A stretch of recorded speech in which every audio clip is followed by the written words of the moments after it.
Hey guys. Hi guys, welcome back to another Juicy Reacts. We want to start this video with a huge thank you because the channel has hit 50,000 subscribers. Unbelievable, crazy, halfway to a play button. So crazy that you knocked the headphones out of my hand. I'm excited, I'm in a good mood today. Can we get to 100k on this channel? I think we can. A play button. Imagine having 2 play buttons. Mental. If you're new to this channel, we do have a daily vlogging kind of, it's usually a travel channel. Obviously at the moment we're in quarantine, but we have our vlogging channel. Let's call it our main vlogging channel, the Juicy Vlog, link in description. Also, if you want to send us any reaction requests, please hit us up on Instagram. Our handles are in the description. But today, guys, we have... Breathe, just calm it down, okay? I'm excited for this know. because moving on from mythical creatures, we're leaving that in the past now. We've done part 1 and 2. We're now doing top 10 scary Filipino urban legends. Is an urban legend a real thing? Like, I feel like, No one knows. what is an urban legend? It's an old urban legend. Like, it's something that is, it's not like real, but some people still believe in it. And this used to happen. It's an urban legend.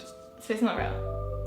Who knows? Comment below if you think it's real. Okay. Right, we're gonna get straight in with this one. 3, 2, 1. Welcome back everyone. Another day, another scary urban legends video. Today British I'm doing guy. a highly requested country that a lot of you guys have asked for, the Philippines. Located in Southeast Asia, this country is made up of over 7,500 islands, many of which have their own unique cultures, traditions, and of course, very scary stories. My name is Danny Burke and this is the top 10 scary Filipino urban legends. I also have sunburn on my nose. That's what that is. That's quite scary as well. Starting off with 10 now, we have the Snake Man. For many years now, Snake there's Man? a story going around Manila of a half-snake, half-human hybrid that stalks local malls there. The mall belongs to Robinson's Malls, which is owned by Robina Gokongwei. People say that she had a set of twins. One of them was born normal, the other came out as a half-snake, half-human with an insatiable appetite for human flesh. Robina panicked about what she would do with this creature that was still her child, and so she came up with a plan. She is said to have opened up the shopping mall there so that she could hide her son in the basements and tunnels below it. According to the stories, as shoppers try to close on inside the dressing rooms, they will be swallowed by remote-controlled floors where the Snake Man will be waiting to devour them below. In 2015, I'm never using a dressing room in a Robinson's Mall the again. Snake Man's body. It appears to be dead.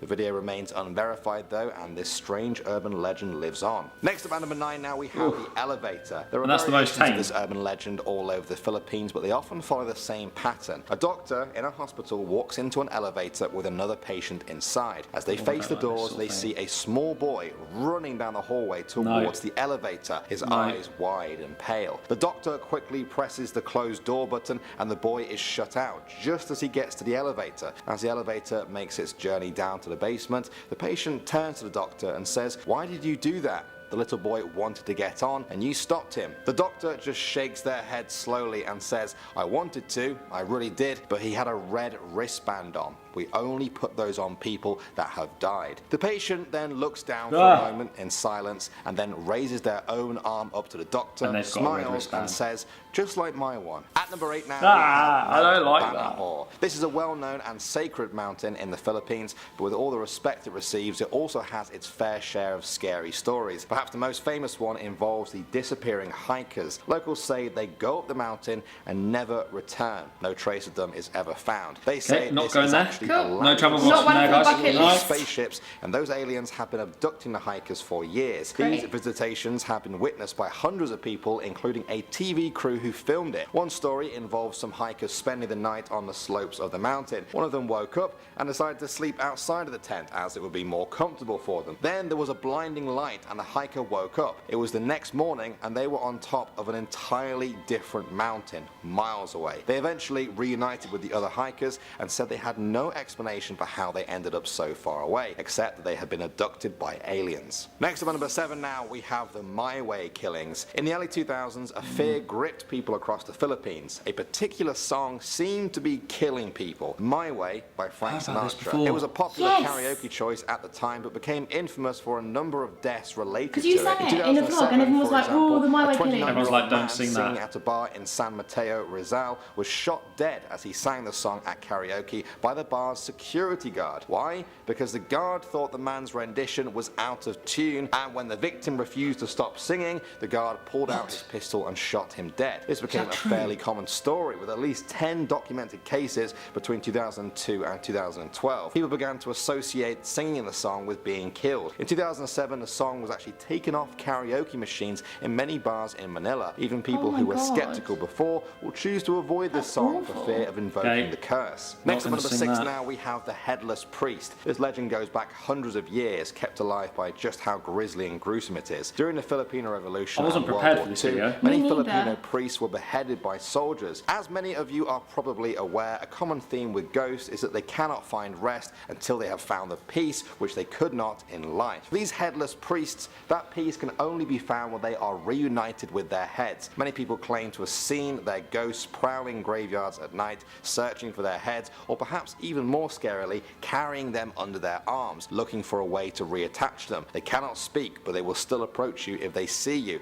in the hopes that you can reattach their head and send them to the afterlife. Moving on to number 5 now, we have the Devil's Mountain. We talked about Mount Banahor earlier. If that's the good and sacred mountain, then this might be the polar opposite. Its name is Mount Cristobal, and it has gathered a reputation for being the home of many evil creatures, perhaps even the devil himself. There have been a number of cases of hikers going missing along the dark and dense trails there. Officials put it down to poor choices or inexperience, but many locals disagree. They say that supernatural beings have been attacking people as they try to climb the mountain. Naturally, this puts a lot of people off, but some relish the idea of this. It's a common belief that if you can get through the dense forest and fight off these supernatural creatures, you can reach the top and challenge the devil himself. For many people though, simply feeling the ominous presence as they approach the mountain is more than enough for them. Next up at number 4 now, we have the Bloody Bridge. The San Juanico Bridge is said to be the longest bridge in the Philippines, but for many people in the area, that's not why it's well known. It connects the sister islands of Samar and Leyte. It was built as a gift from Ferdinand Marcos, former president of the Philippines, to his wife Imelda, who was a native of Leyte. He left her in charge of the building. During its construction, locals began to notice a number of children were disappearing from both Samar and Leyte. Then, when the bridge was complete, the children just stopped vanishing. How were the two connected? Well, this is the gruesome part. Some people say the foundations of the bridge were made stronger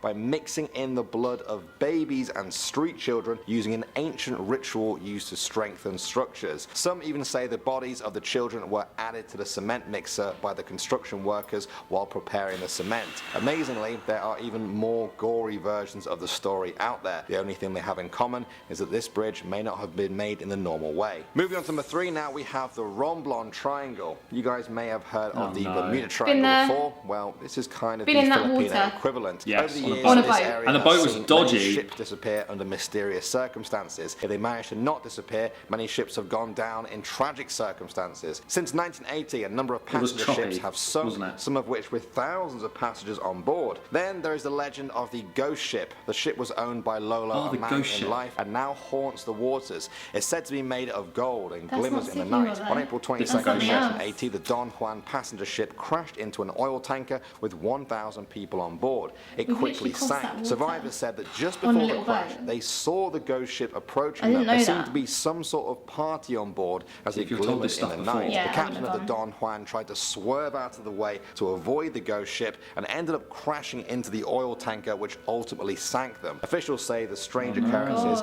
are nothing more than bad weather or bad luck, but locals say that far too many stories have come from the triangle for it to be just bad weather. Next up, number 2 now, we have the White Lady of Balete Drive. This one comes from Quezon City, where locals believe one street is haunted above all others, all thanks to the White Lady. She is said to be a harbinger of death, a ghost that wants the living to feel the fear and terror that she felt before she died. She's been seen since the 1950s, appearing and then vanishing along that road, even materializing inside people's cars as they drive. The stories tend to go the same way. A driver will be going down the road when they see a beautiful woman standing by the side looking for a lift. They pick her up, but after a while of talking, they look in their rear view mirror to see that her face is twisted, torn, bruised and oozing with blood. Locals have learnt to not pick up hitchhikers on that road and to certainly never look in the rear view mirror. Several taxi drivers have been said to crash in that area from the shock of seeing the White Lady. Many say this is what she wants, to cause the pain and suffering